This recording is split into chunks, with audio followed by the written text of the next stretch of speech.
Hello everyone, good morning. কেমন আছো তোমরা সবাই? আমি খুব ভালো আছি। তবে শীতের সকালে ঘুম থেকে উঠতে একেবারে মোটে ইচ্ছা করে না।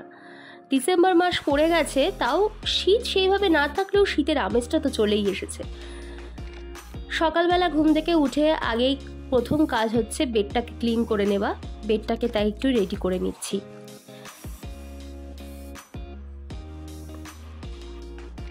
ব্যালকনিতে গিয়ে দিনের শুরুটা যদি এইভাবে প্রকৃতিকে দর্শন করে না হয় তাহলে কিন্তু একদমই কীরকম যেন একটা অদ্ভুত ফিল হয়। তাই প্রথমেই দিনের শুরুটা ব্যালকনি থেকে এরকম প্রকৃতিকে দর্শন করেই শুরু করলাম। কিন্তু আকাশের মুখ আজকে বড্ড ভার। স্নান টান সেরে নিয়েছি, কারণ অফিস যেতে হবে। স্নান টান সেরে একটুখানি চুলটা আঁচড়ে নিচ্ছি। এরপরে একটুখানি চাটা খেয়ে মায়ের সাথে গল্প গুজব করতেই সকালের ব্রেকফাস্ট খেয়ে বেরিয়ে যেতে হবে অফিসের উদ্দেশ্যে। এই ডট অ্যান্ড কির এই সানস্ক্রিনটা কিন্তু দারুণ আমার ভালো লেগেছে। এই ওয়াটারমেলন সানস্ক্রিনটা অসম্ভব সুন্দর। এটাতে কিন্তু কোনো হোয়াইট কাস্ট নেই। মুখে লাগালে পরে একটা যে সানস্ক্রিন লাগালে যে সাদা দাগ হয়ে যায়, মুখে একটা হোয়াইট কাস্ট পড়ে যায়, সেটা একদমই নয়। ভীষণই নন গ্রিসি, চ্যাপচ্যাপে একেবারে না।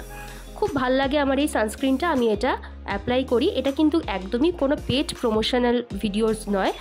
আমার পার্সোনালি ভীষণ ভালো লেগেছে এই সানস্ক্রিনটা, সেই কারণেই জন্য তোমাদের সাথে আমি শেয়ার করলাম। তোমরাও চাইলে কিন্তু ডট অ্যান্ড কির এই সানস্ক্রিনটা ইউজ করে দেখতে পারো, খুবই ভালো। তারপর দেখলাম যে মা তুলসী মঞ্চে জল দিচ্ছে। মায়ের কিন্তু সকালের এটা একটা রিচুয়ালস বলতে পারো, তুলসী মঞ্চে এরকম করে জল দেওয়া। তুলসী গাছে জল না দিয়ে মা কিন্তু কোনো কাজ করে না। তুলসী গাছে জল টল দিয়ে মা আগেই কিন্তু এই ইনডোর প্লান্টগুলোতে জল দিয়ে দেয়।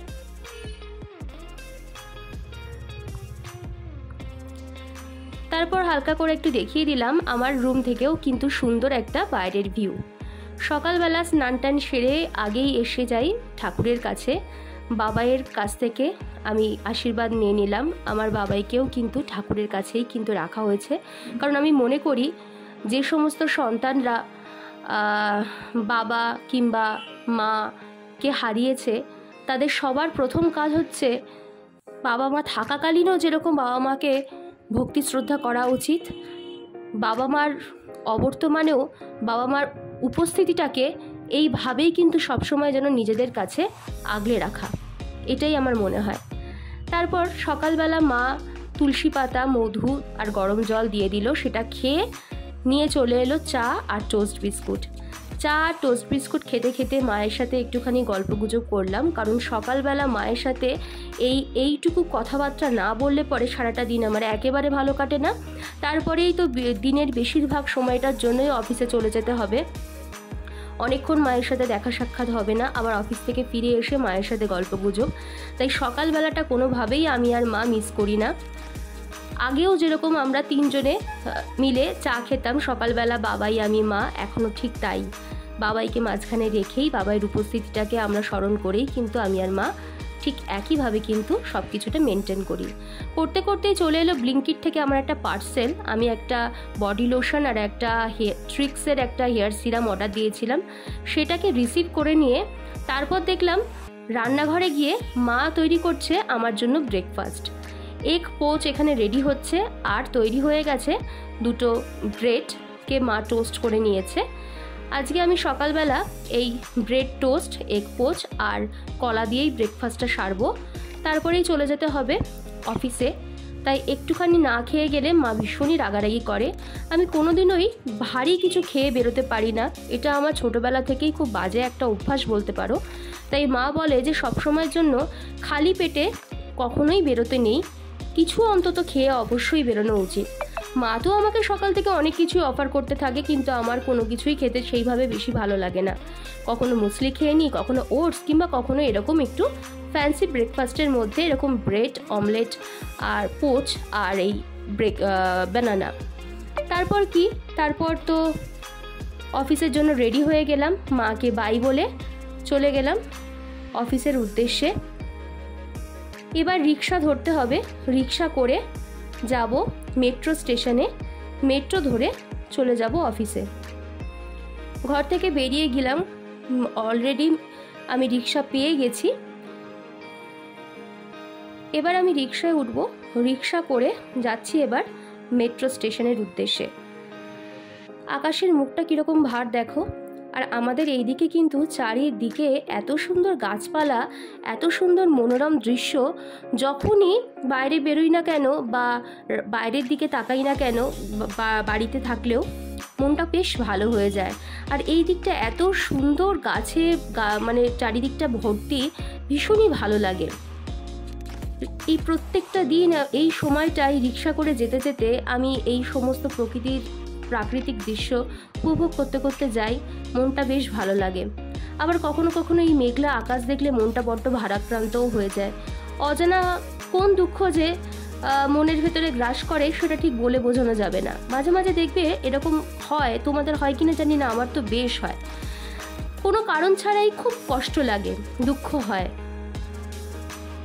তারপর যেতে যেতে মা তারার এই মন্দিরটাকে দর্শন করে নিলাম। মাকে দর্শন করে নিয়ে আমরা চললাম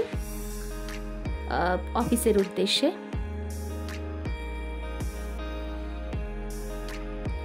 অফিসে গিয়ে আবার কথা বলছি। পৌঁছে গেছি অফিসে। এখন এখানে একটা ডিপ ডিসকাশন চলছে, কারণ আজকে হবে খাওয়া দাওয়া অফিসে। আজকে অফিসে একটুখানি খাওয়া দাওয়া আছে, তারই আলোচনা চলছে। বিরিয়ানি খাওয়া হবে, আর খাওয়াবে হচ্ছে আমাদের এই ভাইটা, নতুন জয়েন করেছে, তো ওই আজকে আমাদের এই পার্টিটা দিচ্ছে। তারপরে অফিসে একটুখানি সবার সাথে কথাবার্তা বলে যথারীতি কাজে মন দিলাম। কাজ তো করতেই হবে, কাজ তো থেমে থাকবে না। কাজবাজ করে মা দিয়ে দিয়েছিল মুসাম্বির জুস কাজের ফাঁকে, সেটাই একটু টুক করে খেয়ে নিলাম, না হলে কিন্তু মার কাছে খুব বকা খাবো আজকে তো টিফিন নিয়ে আসিনি, কারণ অফিসে খাওয়া দাওয়া। দুপুরবেলা লাঞ্চ টাইম হচ্ছে, দেখো সবাই খাচ্ছে বিরিয়ানি। আমারও কিন্তু বিরিয়ানিটা চলে এসেছে, আর বিরিয়ানিটা খেতে কিন্তু জাস্ট দারুণ ছিল। এই যে আমার বিরিয়ানিটা খেতে খুবই ভালো ছিল। চিকেন বিরিয়ানি ছিল, বড় সাইজের একটা লেগ পিস আছে, আর আলু আছে, ডিম আছে।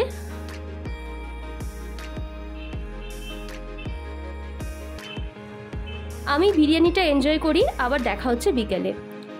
এখন তো অফিস থেকে বেরিয়ে গেছি, এবার আবার সেই বাড়ির উদ্দেশ্যে রওনা দেব, কারণ সন্ধ্যা নামার আগে সবাইকেই তো নিজেদের ঘরে ফিরতে হবে।